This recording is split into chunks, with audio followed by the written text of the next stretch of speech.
So today we shall discuss about the Lathyrusm, Nerium species toxicity, Hypomia toxicity and cottonseed toxicity.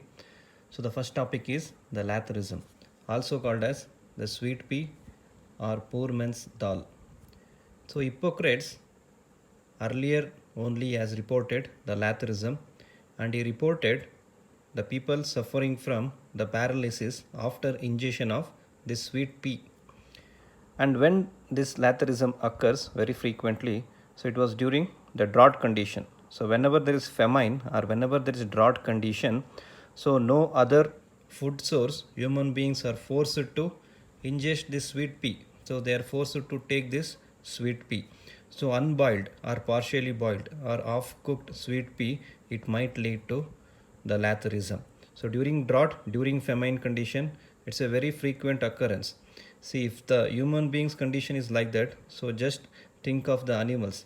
See, animals, no other source, so they will also will have access to this sweet pea. So definitely the partially boiled and unboiled sweet pea will only go into the animal, so they will also suffer from the Lathyrusm.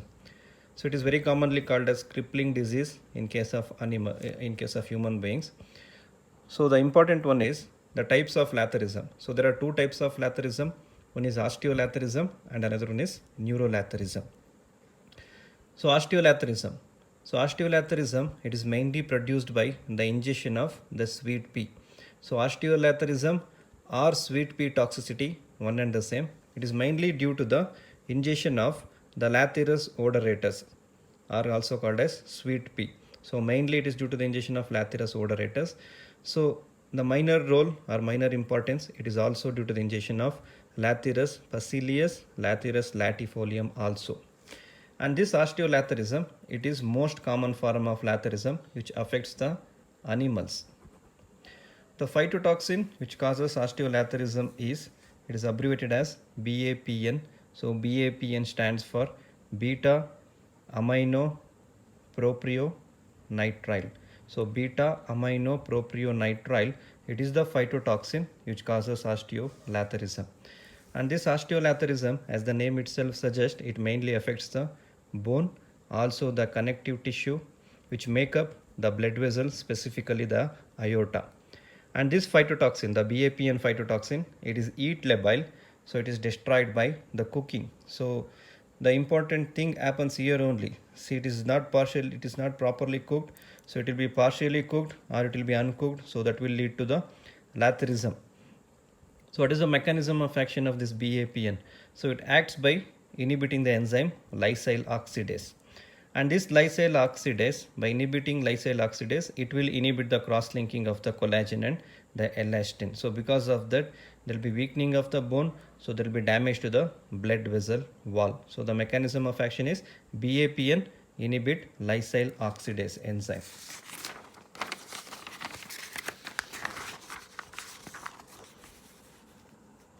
In the clinical signs, see, clinical signs in cattle, there will be lameness of the hind legs, exhaustosis, pain in the feet, disinclination to the rise.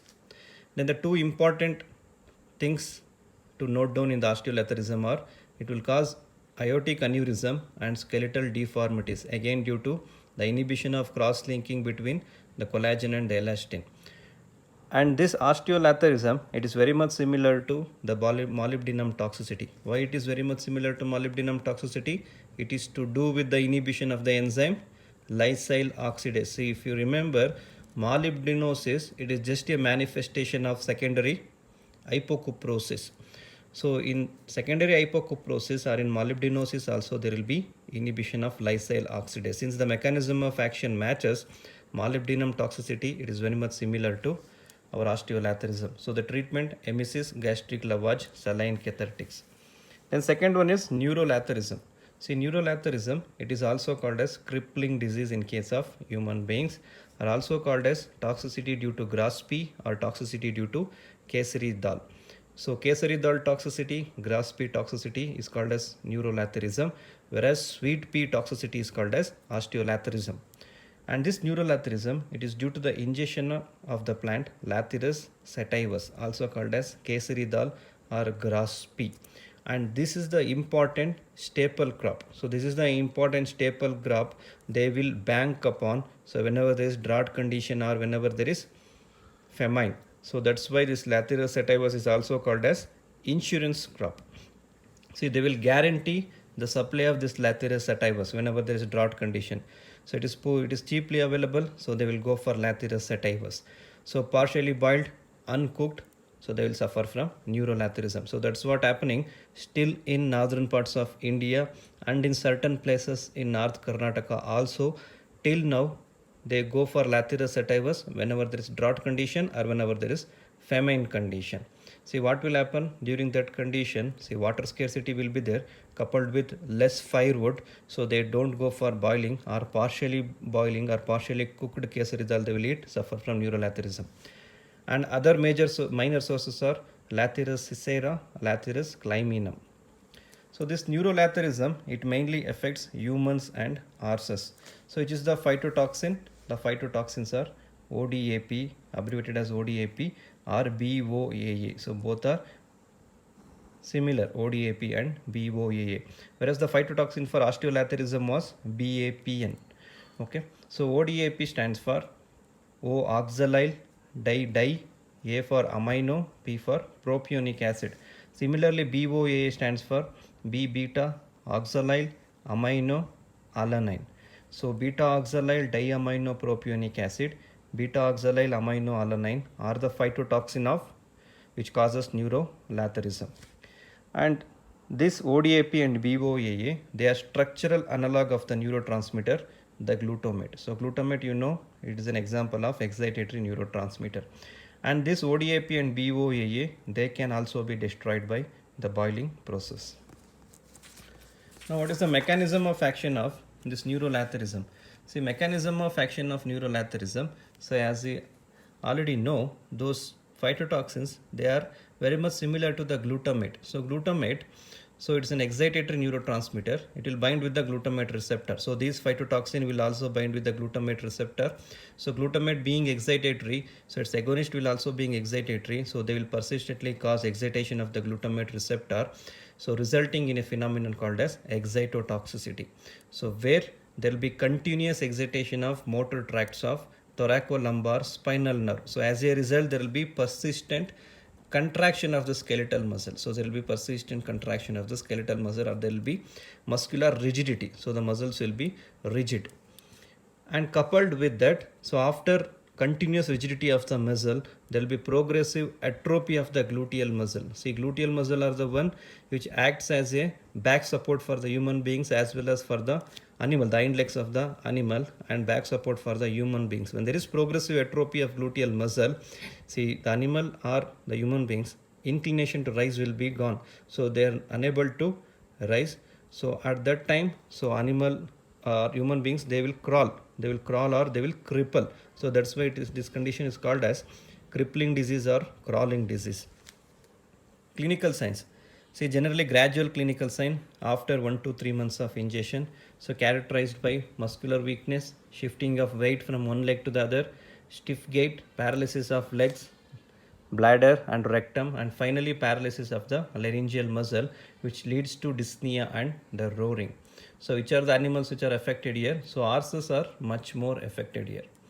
So in human beings, there will be muscular rigidity, so that will lead to the weakness, and there will be paralysis of the leg that leads to crawling or the crippling. So whenever there is paralysis of the leg, so the human beings, they will crawl or they will cripple. So that's why the condition neurolathyrism is also called as crawling or crippling disease. So the treatment for the neurolathyrism, symptomatic treatment, so you can go for skeletal muscle relaxant. Why skeletal muscle relaxant? There will be skeletal muscle rigidity. Since there is persistent contraction of the skeletal muscle, so to relax it, you can use skeletal muscle relaxant. Then water leaching and boiling or steaming. See, if you add water to the kesari dal, so the phytotoxin will be absorbed into the water. So if you throw away the water, the phytotoxins will be gone. Or if you boil it, the phytotoxins will be denatured, or the phytotoxin will be destroyed, right?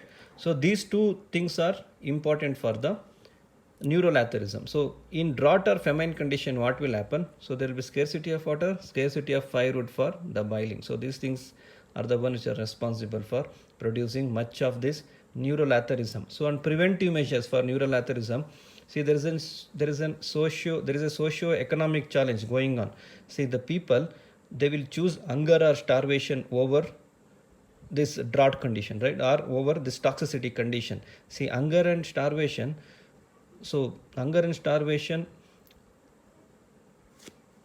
the satisfaction of hunger, they feel it as more important than the toxicity condition. They know it will cause toxicity, but they are forced to eat the kesari dal. See, what we should do, so what the people will do, they will take this kesari dal as a whole source of ration. So the whole source of supplementation, they will go for kesari dal, right? Whereas the political will is needed, where you can give this kesari dal as a supplement, as a protein supplement you give. So not as an entire ration. The people should not depend upon the kesari dal. So political will, and it is socio-economic challenge, the preventive measure, you can get rid of this latherism. So the assignment question for latherism, the toxic principle in the osteolatherism and neurolatherism are dash and dash respectively, and write the acronym of BAPN, ODAP and BOAA. So these assignment questions. So after this, the pictures of Lathyrus sativus, Lathyrus odoratus will be displayed after this video. Thank you.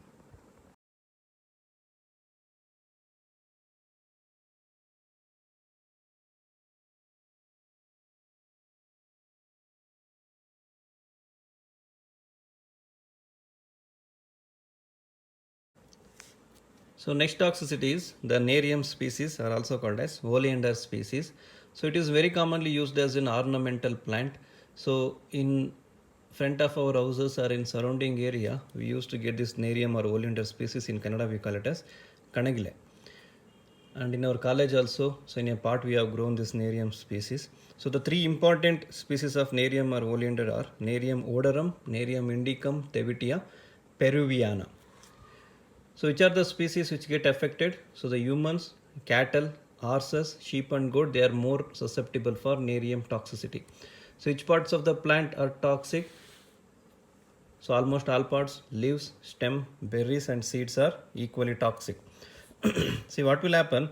So generally people extract honey out of flower from the Nerium species, or generally they use the branches of the Nerium for meat stick. So to prepare tandoor and the barbecue chicken, so they generally go for this meat stick from Nerium species. So accidental high intake of honey or accidental ingestion, no one will eat stick. So when chicken is there, so accidentally if meat stick eaten by your dog, so or any animals, so they will suffer from Nerium toxicity. So phytotoxin present in Nerium species, the important phytotoxin being cardiac glycosides. So the group of phytotoxin from Nerium species is cardiac glycoside. So which is the cardiac glycoside present in different species? In Nerium odorum, it is nerin. In Nerium indicum, it is odoroside, which is an example of steroidal glycoside. And Tevitia peruviana, here the glycosides are tevetin, cerebrin. So the names are important. Nerin present in odorum, odoroside is present in indicum. See, odor, don't confuse. Odoroside is present in indicum, tevetin in peruviana, cerebrin in peruviana. So cardiac glycoside, what will be its mechanism of action? Where we have studied cardiac glycoside under digitalis. So similar mechanism of action, digitalis.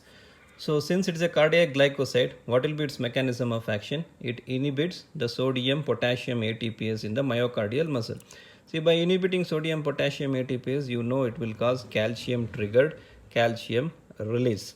So this is a useful mechanism, right? To increase the force of contraction in a failing heart, this phenomenon is useful. Then what is the disadvantage of taking this Nerium species? Disadvantage arrives whenever there is toxicity. When the animal ingests more of Nerium species, see more effect of cardiac glycoside. See, if you remember cardiac glycoside digitalis, there is a particular pattern for dosage of digitalis. That pattern we call it as digitalization. So there we will regulate the dosage of the digitalis. If it exceeds the dosage, so if the dosage of digitalis it gets exceeded, then it will lead to toxic symptoms like arrhythmia and conduction block. So this is what happening here. So ingestion of Nerium species in excess, it will lead to cardiac arrhythmia, it will lead to conduction block, and it will lead to even death of the animal. Then the clinical signs, It mainly affects heart and gastrointestinal system. So per acute cases, the animals will be found dead. So if survives, suffer from weakness, rapid pulse, tachycardia, arrhythmias, blood in feces. Later stages there will be abdominal pain, colic, cold extremities, dilated pupils, hypotension, hypothermia. Then post-mortem findings, you get hemorrhagic gastroenteritis, then agonal hemorrhage and the heart. So how to identify this Nerium species toxicity? Identification of the plant, presence of the plant material in the GIT or stomach, and there will be hyperkalemia. So hyperkalemia is an important diagnostic feature in cardiac glycosid toxicity and digitalic toxicity as well. So Nerium toxicity, so you have to differential diagnose with monensin toxicity. It is also very much similar. So treatment, so what will be the treatment for Nerium toxicity? It is similar to the digitalis toxicity. What we will do in digitalis toxicity, we go for quinidine. Quinidine is the drug of choice to treat digitalis toxicity. So you'll go for an antiarrhythmic agent, go for quinidine, lidocaine, procainamide. You can go for these drugs, so it will act as antiarrhythmic agents. Then activated charcoal, then osmotic purgative. So apart from that, you cannot use potassium containing fluid or calcium infusion. Why? Already there is hyperkalemia, already it is causing calcium triggered calcium release. So these two things are contraindicated. So there is a tendency to give potassium chloride 10 ml ampule and calcium borogluconate through intravenous route whenever the animal is disinclined to rise. So these tendencies should not be there in Nerium toxicity. It will aggravate the condition. So assignment for this Nerium toxicity, the toxic principle of Nerium species is dash milky exudate from Nerium is toxic, true or false. So this is a general doubt in the people. So ಈ ಹಾಲು ಬರುತ್ತೆ ಕಣೆಗ್ಲೆ ಹಾಲಿಂದ ಅದು ಟಾಕ್ಸಿಕೋ ಇಲ್ವೋ. So they will ask, see ನಾನು I am reading phytotoxicity right no, if you tell in home. So they will ask, see ಕಣೆಗ್ಲೆ ಹಾಲಿಂದ ಅದು ಟಾಕ್ಸಿಕ್ ಇದೆಯೋ ಇಲ್ವೋ. So milky extracted from Nerium is toxic or not, true or false. So you have to write it in the assignment section. So thank you.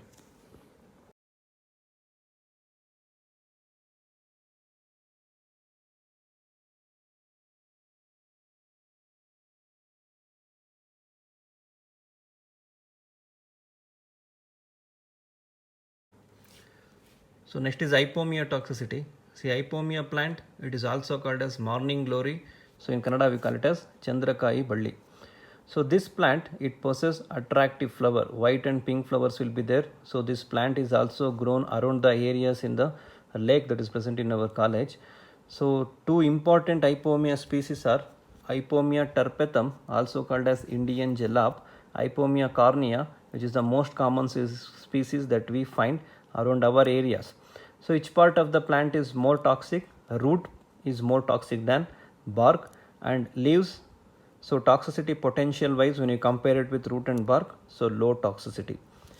The phytotoxin of hypomia, see the phytotoxin of hypomia which belongs to two group, either resin or saponin. See the phytotoxin present in Hypomia terpetum, it is a resin called as terpethin, whereas phytotoxin present in Hypomia cornea is the saponin. Apart from that, there is a minor toxin, LSD alkaloids also present. So if animal or human being suffering from hallucinations or abnormal behavior, so you think it might be due to presence of LSD alkaloid. So this phytotoxin, they are strong irritants and possess cathartic action as well. So what will be the clinical sign? So when it is being strong irritant and cathartic action, obvious clinical sign will be the animal will suffer from the diarrhea, or if increased ingestion, so there will be purgation also. Other signs, there will be nausea, salivation, incoordination, ataxia, staggering gait, hallucination, bizarre behavior due to the presence of LSD alkaloid. So treatment, only supportive treatment. So assignment, which is the toxic principle of Hypomia species primarily. So another thing to remember in Hypomia is, so as I told, root, the parts of the plant which is more toxic, root.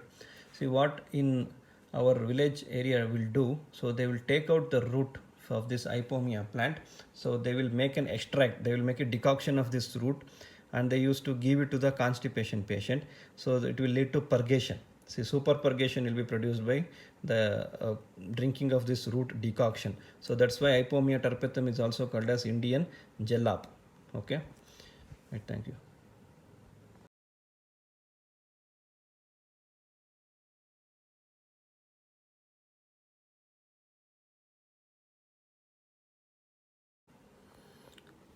So cottonseed poisoning, also called as gossypal poisoning. So cottonseed poisoning or gossypal poisoning, it is a very common appearance in the animal in northern parts of Karnataka. In northern parts of Karnataka, they cultivate this cotton plant. So that's why the incidence is also more in the northern Karnataka. So when this cottonseed poisoning works out, so it is not due to the ingestion of cotton plant directly. So it is mainly due to the excess ingestion of cottonseed meal or cottonseed cakes.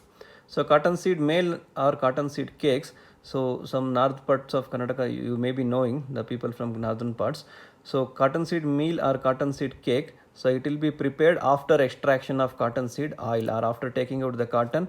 So this seed, it will be extracted, the oil will be extracted from the seed. So left out they make it as cottonseed meal or cottonseed cake, and it is an luxuriant source of this protein. So it is very commonly used cheap substitute of protein when you compare it with soybean meal or other meals. So if it is untreated one, so if you not eat it, so if it is untreated one, so definitely this meal or cake will produce cottonseed poisoning or gossypal poisoning. So which are the species more susceptible? Non-ruminants are more susceptible when you compare it with the ruminants. Pigs are more susceptible, dogs and poultry. So in piggery farm and in poultry farm, very commonly you come across this cottonseed cake or cottonseed meal as a substitute for protein, as a supplement for protein. Very commonly this pig farm and poultry farm, they use this meal and succumb from the cottonseed toxicity. Pigs and poultry highly affected. So ruminants, they are not completely resistant. So I have used the word relatively. So they are relatively resistant. They are not completely resistant. So why they are resistant? Because gossypal, whenever they go to the rumen, so in the rumen it will bind with the other products. So that's why it inactivates the gossypal in the rumen. Whereas the calves and pregnant cow, they will be susceptible for gossypal toxicity.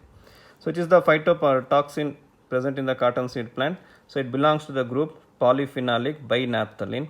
So among that, the phytotoxin is the gossypal. Gossypal comes under the group polyphenolic binaphthalene.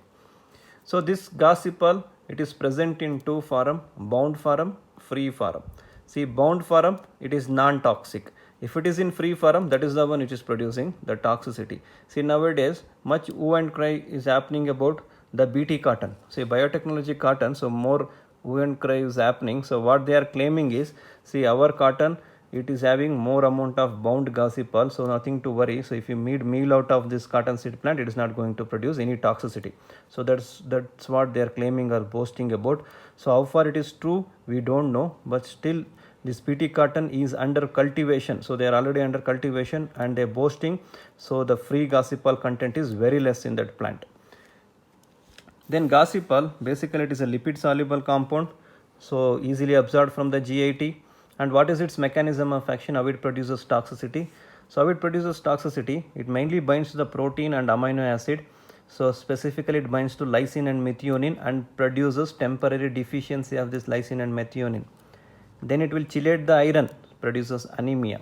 It inhibits dehydrogenase enzyme, especially in case of liver. In the liver, it inhibits dehydrogenase enzyme. It affects the metabolism in the liver. Then blocks calcineurin, calmodulin. So how it blocks calcineurin and calmodulin in the cardiac muscle cell? So it mainly chelates the calcium there. So it inhibits this action. Then it inhibits testicular lactate dehydrogenase enzyme. So by inhibiting this enzyme, it affects the reproductive system. So the male, they will suffer from loss of libido. There will be infertility in the male. So due to inhibition of testicular LDH enzyme. So that was the thing. It was happened in the China during 1990s. So there was much hue and cry about this gossypal. So if you have heard that incident, see now corona incident was there. So during 1990s, this gossypal incident was there. So what was the claim? The article about this was published by New York Times. See what they have reported is, see, to control the population, they have laced gossypal behind the China stamp. See, when gossypal is laced behind the China stamp, you know how to affix a stamp, right? So how to affix a stamp? So you lick the stamp, then you will affix the stamp, right? So when you lick the stamp, the gossypal you will take into the body. So what this gossypal will do? So all these bloody things it will do. So it will affect the reproductive system. There will be loss of libido. That's how they are planning to control population. Then China claimed. So likewise in corona, so they claimed no, we are not doing like this. So many bullshits happened. So another mechanism of action, it inhibit liver glutathione S transferase also.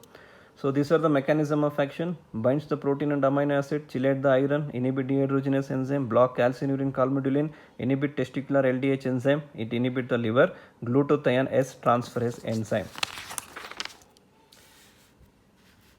See the pattern of feeding in the cattle. See pattern of feeding in the cattle. So in northern parts of Karnataka, they generally go for this pattern of feeding.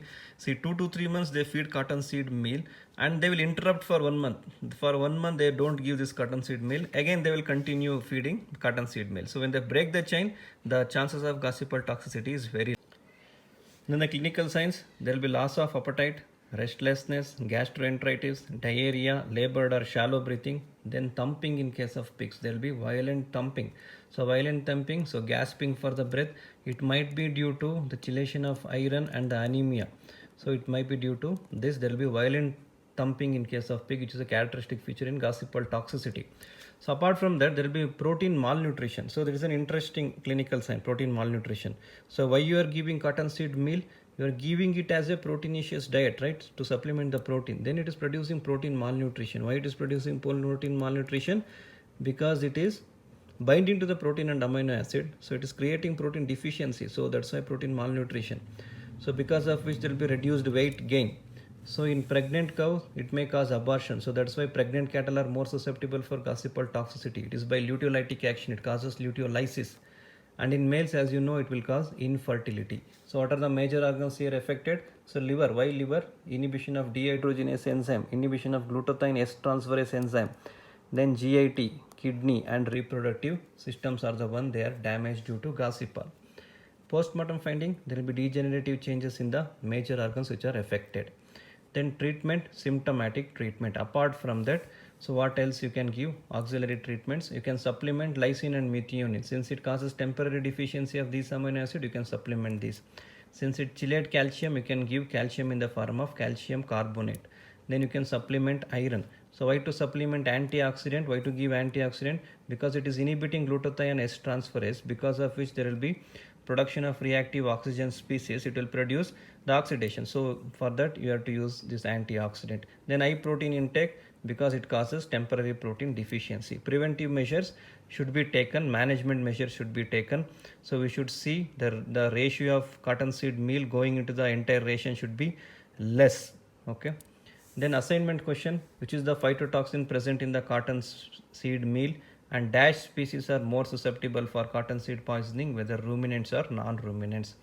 And the photos of these plant, starting from Lathyrus up to cottonseed, the photos will be displayed after their respective videos. Thank you.